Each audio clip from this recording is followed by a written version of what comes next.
Well, hello there. Howdy doody. How's it going?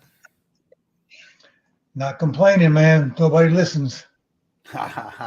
um, Just don't want to hear it. well, I have a complaint.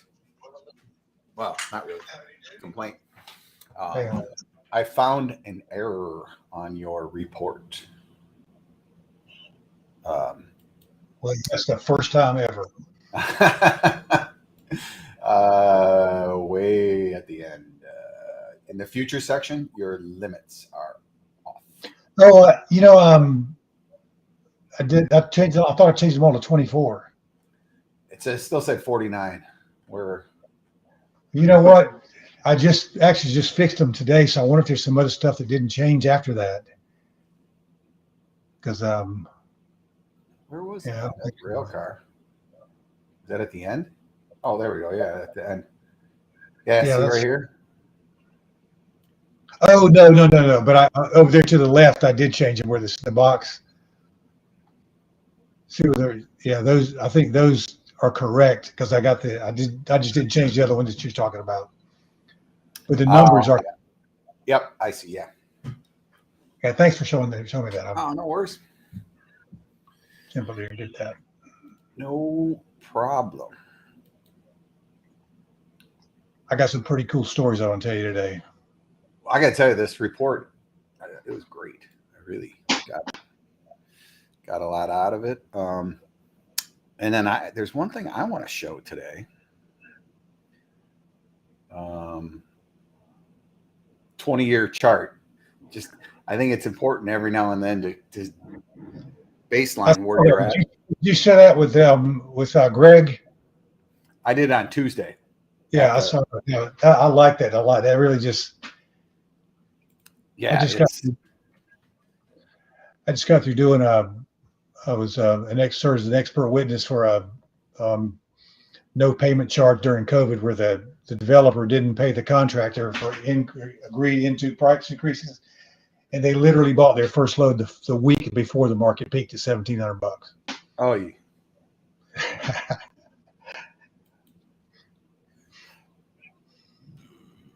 Let's make this full chart, and we're going to take this, change it to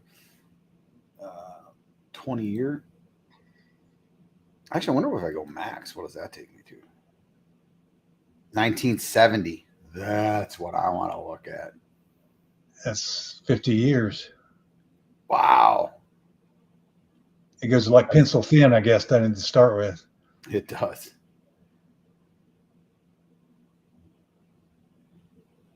Look at that. Interesting. All right. So what does that mean to you when you see that? What is that? What jumps off the page other than just the volatility? Well, But I'll tell you, this is really interesting. Here, there was an inflation spike back in the 80s. 80s, like right at the end 80s, and then in the early 90s. Mm-hmm. And the whole chart shifted. Really interesting. Well, that's what my takeaway is. And what kind of shift did you see? It just shifted up, like the Like set a a new shelf. low. Here, I'll just show you. Why not? That's what lumber needs, a good dose of inflation just to raise the bottom line for them over the average. All right, so looky here. 1970, we're kind of cruising along. Here's the 1980 area. You can see we spiked up in inflation, and then that sort of put a new bottom in. Then you come over here, 1990s, we had inflation again, boom, and that essentially put the lows then through all the 90, actually for the next, call it 25 years. That's weird how that high became the low support. Yeah, that's what I'm saying. Like this high in 1980 basically became the floor for quite a while. So what's that line right where you are right there? What's that? Not What's that price? 2009. Now, what's the price to the right? Is that where we are? 400. Yeah, that makes a strong case for 400, just a little above, doesn't it? Yeah, I mean that's everything I'm looking at says 400. So um, now that doesn't mean you can't dip below it for a little while, but boy, that ends up being pretty good support, you know. Yeah, I But we got can't. 390 on a little my channel chart. This channel this morning looks like about 390 for a quick pop. Let's get this out of the way. We got about 30 seconds more here. Obviously, it's me. It's not Ash today, right? It is you. So let's see what. Welcome to Lunch with Lumbermen. And I'm an on-time kind of guy, so we're going to start her here right about noon. Super. Yeah, thanks for getting those links early. That was a big help. Yes, and I know Nick sent them out as well. So you know what? Let's just shut this off for a second. Welcome, everybody. Mike Wisniewski with Materials Exchange and Matt Lehman with the Lehman Lumber Guide. It is November 18th. I couldn't believe it. I was talking to someone today, and I didn't even know what the date was. I had to turn around and look at my calendar. It's not. It's the 17th. Wow. I know we probably don't have a lot of guys in Michigan on the line. They're all sitting in the woods trying to hunt deer because their deer hunting starts November 15th. I know the Wisconsin deer hunt is this weekend. We are in the throes of winter. We saw some snowflakes here in Chicago this morning. We got a deep freeze going down the middle of the United States this week. And we got some talk about lumber. Ashley is actually off. He's going to hunt pheasant over in Iowa. And he's going to be very chilly doing that. But with no further ado, let's jump right into this, Matt. Let's do it. I read through the report. I really like what's on in the report today. Let's just touch on the railroad thing real quick here. I know you got a good commentary, and of course, more warm bodies would make the railroad run a little better. It's basically what it comes down to, right? Yeah, they've got a real problem, and the problem is Hunter Harrison's precision railroading method that he started, I think, with a BN and put in CN, and all the Canadian railroads and the CSX and the Norfolk Southern, and everybody uses this precision networking model, and it makes the railroads more profitable, obviously, because the whole scheme of the thing is fewer people, longer trains. So they've been going on for 10 years now or so, getting these new working models in, so everybody's doing it. And the downside is it's just abusive treatment to the employees. Yeah. Yep. And they got a problem because if they meet the employees' needs, which is normal, you think there's nothing out of that looks out of the ordinary, that your business model is not going to work. And you can, I don't want to say abuse, you can ask the employees to do a little more for short periods of time, but all of a sudden when overtime becomes the norm, people's quality of life goes down, and they're just not going to be interested in working like that, right? I was talking with Kip. I saw he was on there with you guys the other day. I was talking with him about it, and he said, if you think about it, they were on for like 28 days on straight, and then when they were off, they were on call. So you could never go have a beer at lunch because you were always on call or working. That's tough. That's so I know a bunch of the unions ratified the contract. 2 unions are still holding out. There's a cooling off period until December 9th. This is good information. We got to keep an eye on that. Those are the shocks to the system that can really drive prices in a very short term and very quickly. I was talking to a guy this morning that was stressing about how the change in that rail, if there is a rail strike, how it's going to dramatically change everything. I mean, just availability, the price of the freight, and all that kind of thing. So I think in our industry anyway, it's definitely moved up from the back burner to the middle of the burner. Anyways, people are aware of it, but still not enough so to make buyers jump in the pit. Yeah, I hope they can figure it out. All right, so I think there's a theme when I read through the report today, and you started out here on the front page. 22's exit's going to be an adventure. What are you thinking here? I mean, you got an analogy about a bunch of people standing around watching, right? Yeah, but look at the train station. Everybody's in the train station, and they're waiting for the train, and they edge closer to the subway, and the train's coming. And I go, oh, here comes the train. I hear the whistle, and it's getting closer. We're getting ready to see the train, and the train pulls up, and nobody's got a ticket. Nobody wants to get on, and that's what's kind of happened in the lumber industry. Is everybody's looking to say, well, are the mills going to curtail production? Are the home centers or the builders going to give us something prospective that's going to make us change our demand scenario for the first quarter? Is the Fed going to start easing rather than tightening? And there's enough things out there to go to what if that when that happens, we're going to get a pretty significant bounce. But right now we're in a spot where the buyers are just fearlessly comfortable in carrying lean inventories. And I'd like to sit here and say, wow, Matt, that's some new revelation. We've never heard that before. But one of the reasons your report works is because this is human nature. This happens. This happens every year. This is the seasonality, right?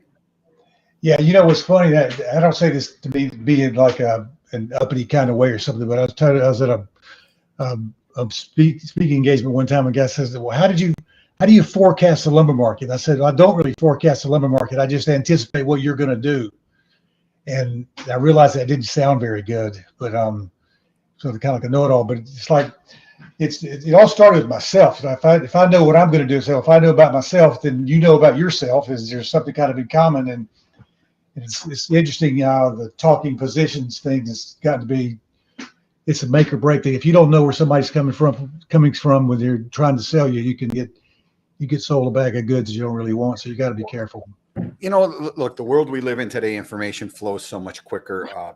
I was driving in this morning and talking on the phone with a construction company who's got a project that they're already anticipating this project that's going to start in March. They don't have the contract in hand yet, but they want to start lining things up for it. And, you know, this is where we're at today. It's late November, you know, end of the year. People have this business starting up next year, and they want to, and, you know, get in front of it. They want to be buying or covering that stuff, but they just can't pull the trigger yet. Maybe it's they don't have the contract. Maybe they don't. They want to wait a little bit longer. Well, I'll tell you another thing that's probably a lot of these guys aren't aware of is some of these guys think they have their jobs covered, and they're still being held for shorts that aren't covered yet, and that's a pretty risky scenario. And there's think of all the multifamily that's been going on. It's going to start in the first quarter, and it's my estimation was 80% of it was bought, but that was just from guys that had bought 80% of it, and I didn't hear from anybody else. So we may be sitting on a powder keg of not even pent up demand, but just unbought need yet. It's just when I look at to see the willfulness of the lumber side, the consumer side, of the willingness to start this time of the year when historically it's the bottom of the market that it goes higher, but still people are just pulling back and saying, well, maybe this is one of those 14% of the time years where that doesn't happen. But the seasonality is a strong force. So, you talk a lot about 2x4 number 2. You say all species could trade in a 350 area on the low side, 750 area on the high side. And you're going to use the FDPs to find out which way to go. All right, let's jump into it here. Well, here's your 2x4 composite, and the black dotted line is last year, correct? The black dotted line is the future. Oh, that's what you're anticipating? That's the FDPs. Oh, okay. Gotcha. And they project wind, not rides. You got to look at the vertical lines instead of the trajectory of the thing. It's wind, not at what price. So that could be confusing. I could make that black dotted line a straight line, but it doesn't reinforce the seasonality and the historical move during this previous times when that's happened Right. before. It's not predicting magnitude of the move. It's timing of when the trend will change. Right. Got it. Got it. Okay. So, I mean, look, it's a pretty strong indicator that the trend would be about to change here over the next couple of weeks. Yeah. You know what's interesting about it? The market seems, when I listen to myself in different conversations and I sound bullish from one perspective at one period of time to another, but actually I'm kind of bearish on the market for the next couple of weeks, at least another week and a half. Yeah, I saw that sprinkled in through the report here. It's interesting. Yeah, it's difficult, I know, for you guys that are trying to maintain lean inventories and you want to make sure you don't miss a bottom or you don't want to get carved out of it. But this is one of those times when it never makes sense when November rolls around to be thinking about buying lumber. No, for sure. It just doesn't make it to sit on it for 3 months, 4 months, 6 months. It just doesn't make any sense. But yet everybody still does it. Well, you're thinking about buying for Black Friday. All right. So let's hear lumber and housing essential stats. Let's talk market snapshot. The FDP arrives next week, suggesting a seasonal buy. Mills are hopeful. Buyers are skeptical. I mean, that's pretty much lays it out, right? I don't have a lot of space. I got to be concise. Then we can feel the downward momentum accelerating as though preparing for a sell-off over the next 10 work days. So here, this is your bearish sentiment coming out in the very short term here, right? Yeah, you can tell just over the last couple of days how it's interesting. It's almost a lot of demarcation between the people who have already taken long positions and those that are waiting still about it, the difference of talking to positions, how they say what the condition of the mill is or out in the field. But still, there's just been more wood available this week, and disappointingly, I think so for a lot of buyers. They expected to see less. All right. Winter is early in some northern areas. However, the bread and butter of lumber demand, the South has 50s and sunnies ahead.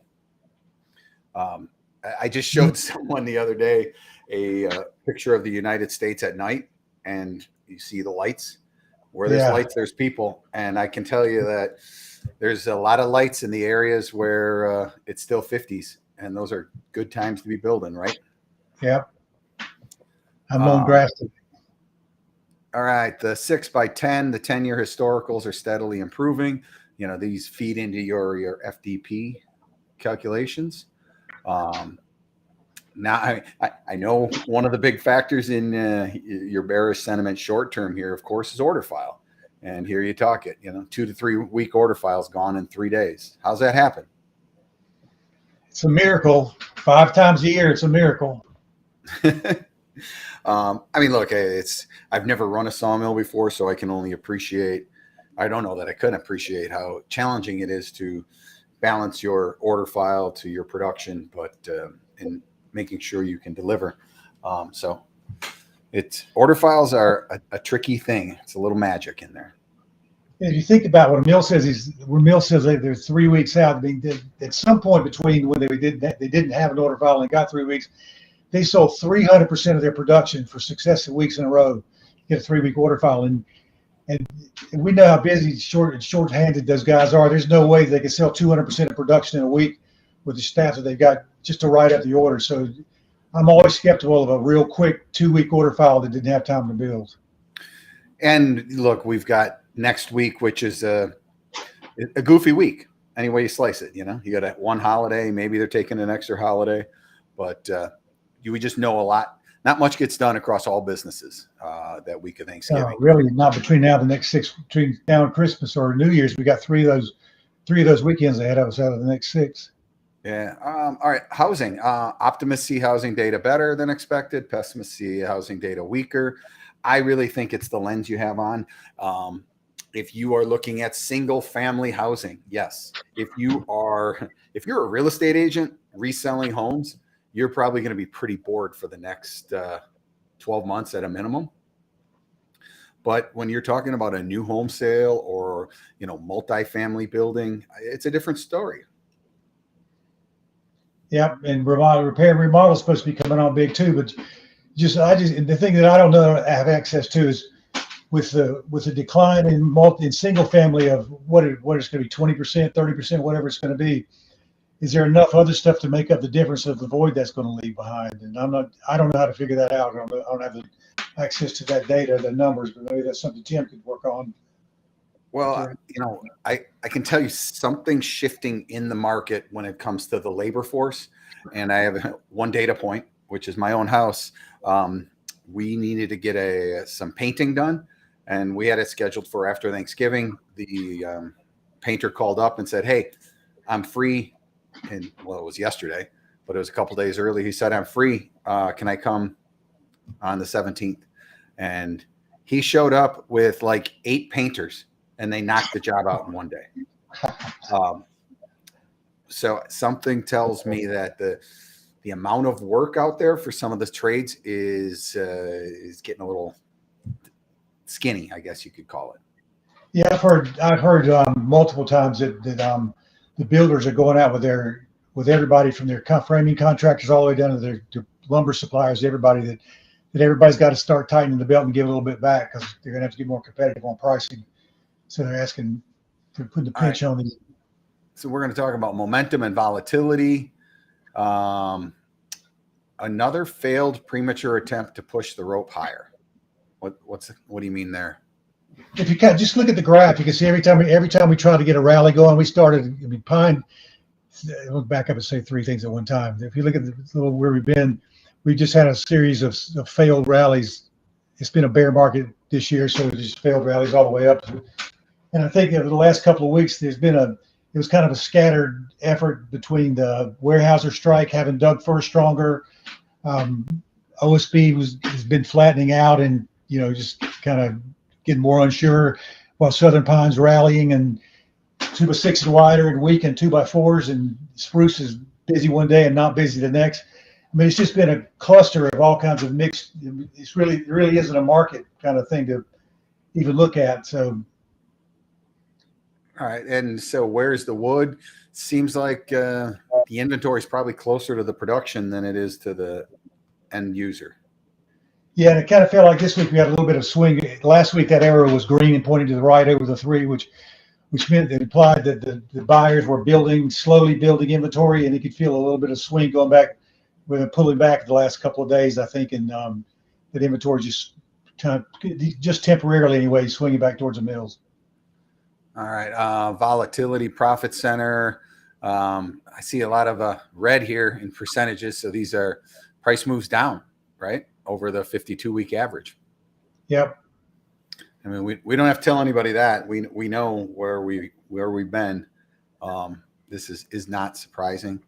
It's still volatile though. If you look at that column all the way to the right, that number there, each one of those is 5 times the current value of the lumber, which means that you could we have over the past 52 weeks, we still had a $2,000 swing in that product.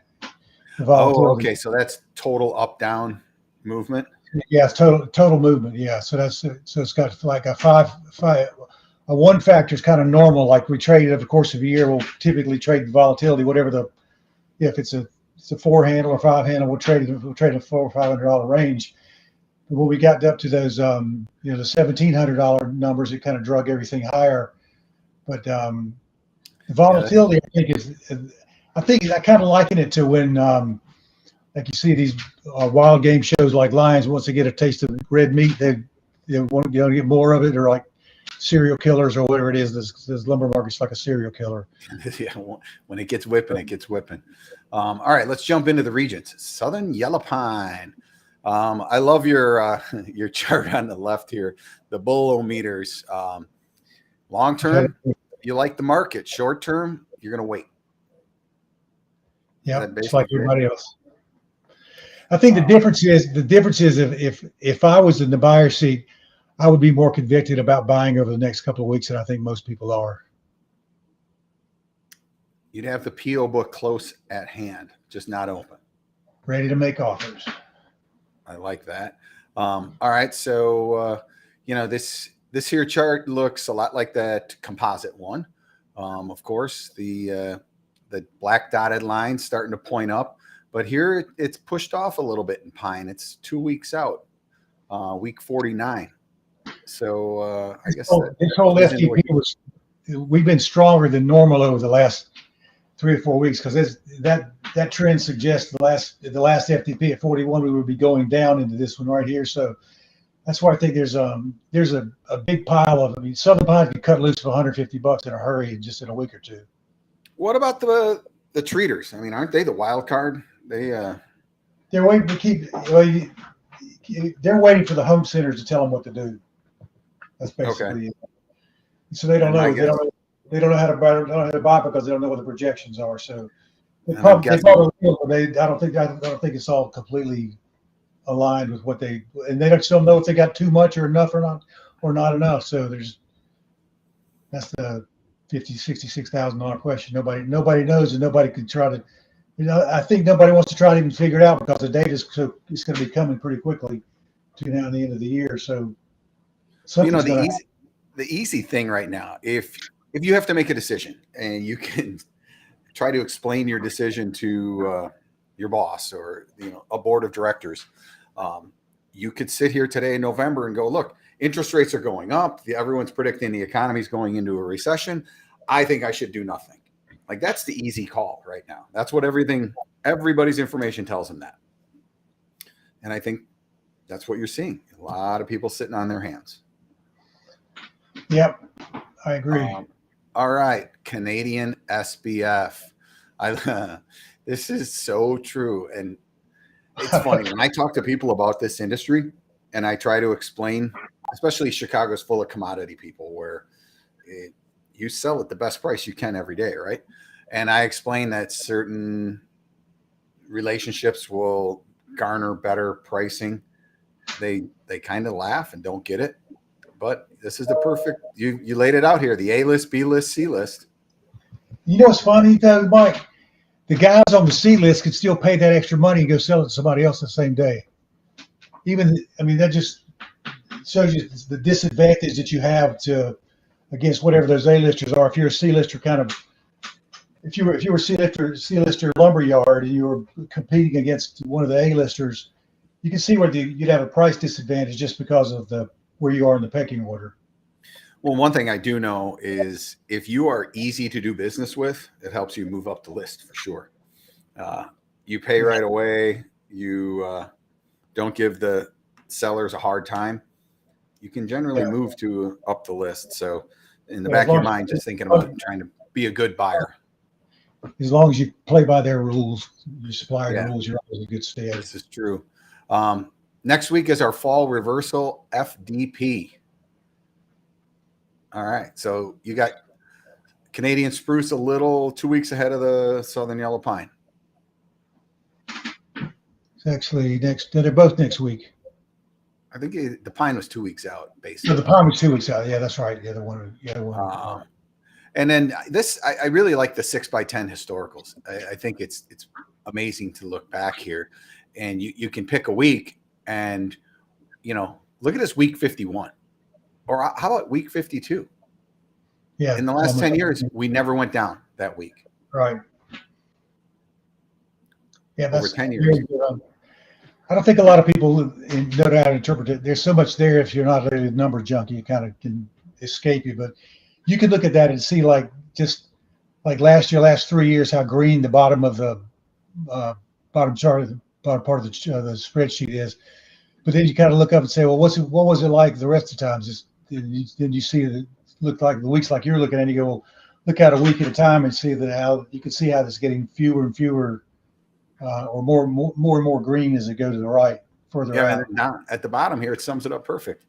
Week 52, up 7 times, never goes down, stayed flat 3. This is good information. All right, let's dry dug fir. What's happening out west? I think they're so discombobulated. They got dry dug fir got really hot with the Weyerhaeuser strike. And so did green Doug fir, but seemed like it was just only Doug fir large. It didn't really affect the coastal hemfir area, but it was weird how the prices really got so far skewed apart that people were willing to pay that extra price for that Doug fir. And it was almost a little revealing about what what the customers think about the difference between Doug fir and hem fir.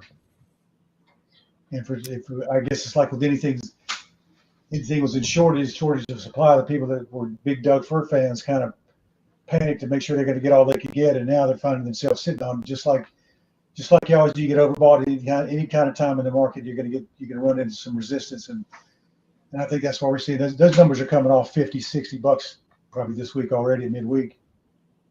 Yeah, we saw in the last couple of weeks some Euro 2x12 Doug fir hit the eastern seaboard, and it's double the price of hem fir, double. Yeah. And you're talking $1,200 wood versus $600 wood.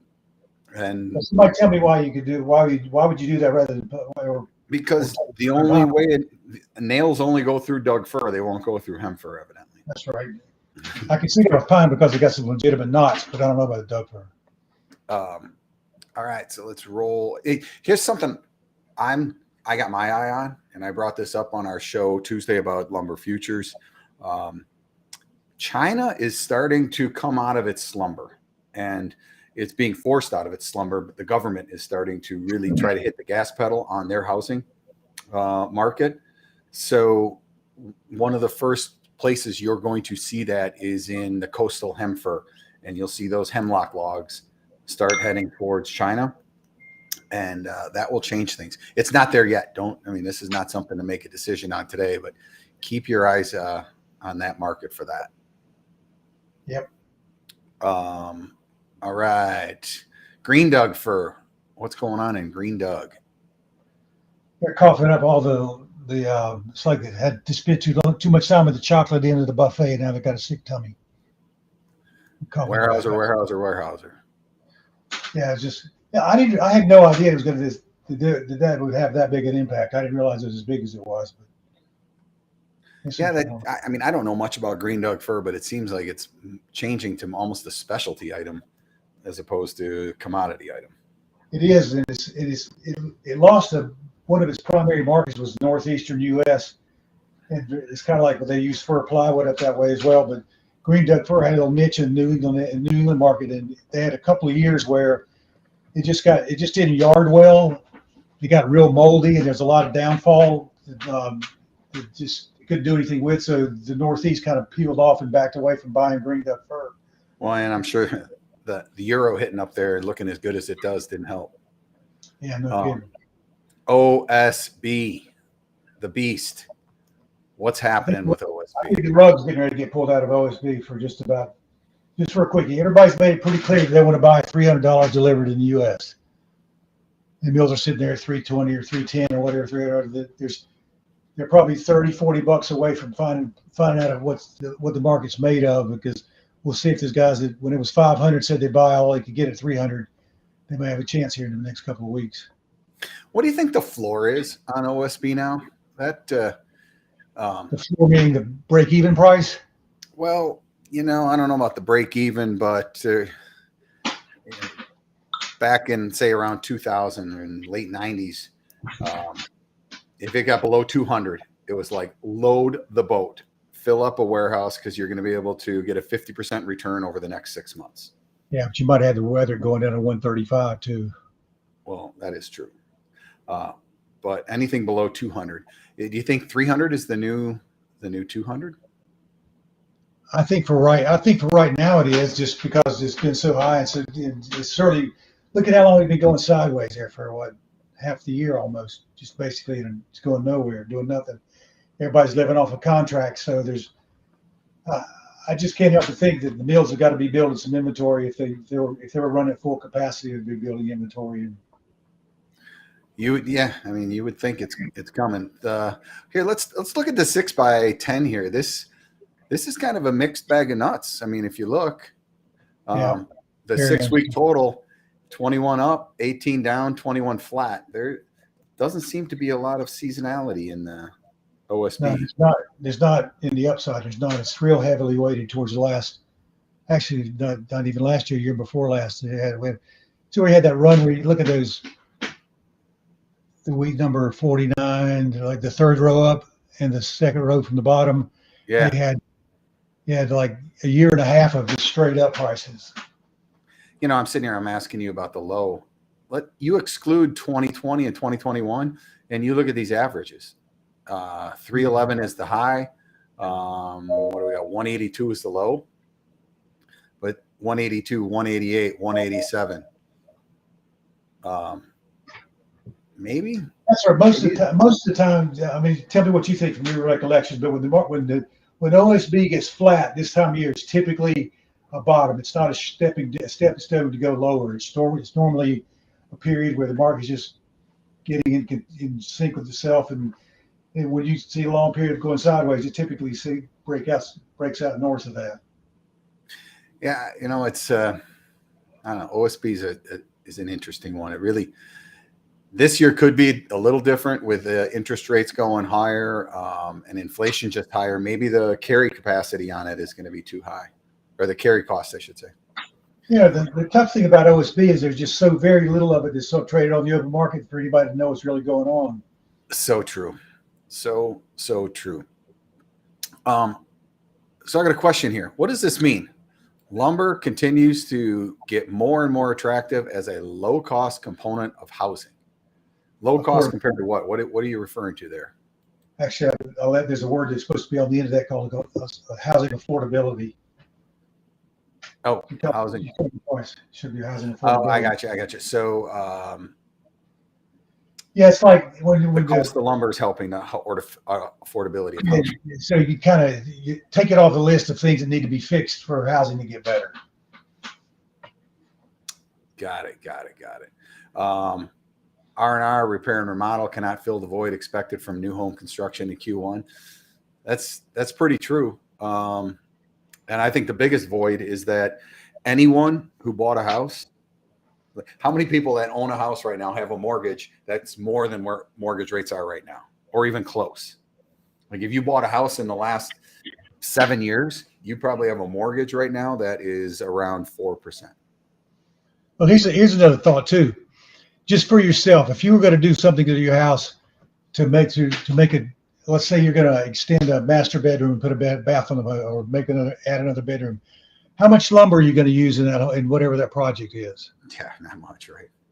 Yeah, just enough for some walls and maybe a little bit of a few trusses, and it's very insignificant compared to the volume that gets used in the new home construction. Let's take a look here. The framing package index is, as low as it's been in 18 months. Yeah, it's been over a year. It just doesn't show in a year, but okay. we were up to over $70 at the peak, and $70 a foot for framing composite at the peak of the pandemic. So the one thing that tells me is the builders have some room now that they can actually come off on their pricing a little bit. Yeah, because they're not using that metric for their projections anyway. They're like $1,000. All right, rail car. Seems like we're doing. There's nothing to really jump up and down here. The rail car is okay. Yeah, if you look at the end of the years though, there's a big drop off in whatever that chart's representing, whether it's the availability of cars or the shipments. But typically shipments drop off in December anyway. Yeah. And that could be one of the things that leads the market out of the lows, takes it a little higher. The next one is the next page is the one I'd like to talk about a little bit. Truck transportation. Wow. What a difference a day makes or 6 months make. We're booking a truck today to go from Cape Canaveral, Florida, all the way up to Detroit. And we'll be booking it for under $2,000. What would that load have been at the highest part? Oh, 3,600, I would say at least, maybe 4,000. And that's interesting too, because diesel prices are probably not lower now than they were then. The cost to operate the truck is probably more now than it was then. Now, coming out of Florida, trucking is always great. I would guess now more than ever, trucks need to get into Florida because there's more people there this time of year. But all in, I've been pleasantly surprised at the cost of truck freight on orders that we process here. Do you keep up with what your rate per mile is? We don't. That's a good question. We should do that and kind of monitor it per zone. My guess is as we grow, we'll be able to start analyzing that. But That's probably a good thing because the only number that I have reference to is this DAT.com. yeah, And I've always felt like their flatbed rate per mile was much lower than what the lumber industry had to pay. yeah, I think They never got more than like $3.50 a mile. Let's talk about futures. I want to make a point here, and I think it's really important. Notice the date. It is November 17th. We just expired the November contract. So we are sitting at the point right now in the cycle that we are the furthest away from delivery or convergence. So it's mostly just kind of a warning to say that lumber futures and the cash market at this point can diverge from each other greatly. Oh yeah, Which is without reason too. Without reason, and this is where the opportunity lies for you to basis trade the long or short side. You can, if you see lumber futures get a rally, and you can sell some futures and buy some cash, lock in a basis. That's great. And the reverse, if you need to cover, let's just say the futures drops and the cash market rallies, why buy the cash when you could buy some futures for, if you're covering a job for like March or something. But so I love these. I like this time frame in the cycle between expirations because I think that provides the most opportunity. And I am going to hijack your screen here for just a second. At the beginning of the show, Matt and I talked about this, and I said I wanted to show something that is, I think this is really interesting. First thing I want to highlight is where I got this chart, which is barchart.com. It's free. It's kind of one of the amazing things about technology we have in our world today. You can get tools like this for free, but this is a 50-year chart of lumber futures. So right here is 1970, January of 1970, and you come all the way over here. We're trading, last trade is 433. So yeah, look at that. Right there is where the market is. And my question to myself and to the market here is this the new low? Are the highs from, what is this, from the 20 previous years? Actually 30, 25 previous years, really. Are those highs going to be our new lows? What do you think, Matt? I think it's the even 100 are big numbers. The 400 is probably the line of where the mills are making reasonably good money, but you start getting under 3, then you got some problems on the supply side. So I think yes, I think from a technical perspective, and even when you plug in the fundamentals that go around it, it surely makes 400 look like a strong place for resistance.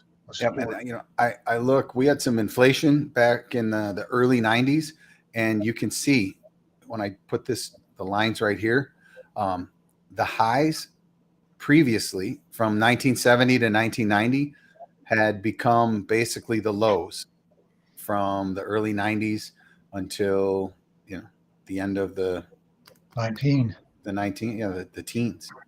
So, what changed in the world? Well, there was inflation right here. Now we have inflation. So something tells me that we might 400 could be that kind of floor price. Now you'll dip below it from time to time, but that could be the floor. Hey, Mike, look at this. Look at the trading range between the first section is like the smaller arrow area. See, notice the trading range. I wonder if, like, percentage-wise, the trading range from in the first section and the second section where the lows became the highs. Yeah, I see what you're saying. The highs became the lows. So what you could project? What if 400 was the low? What's using that as a reference point?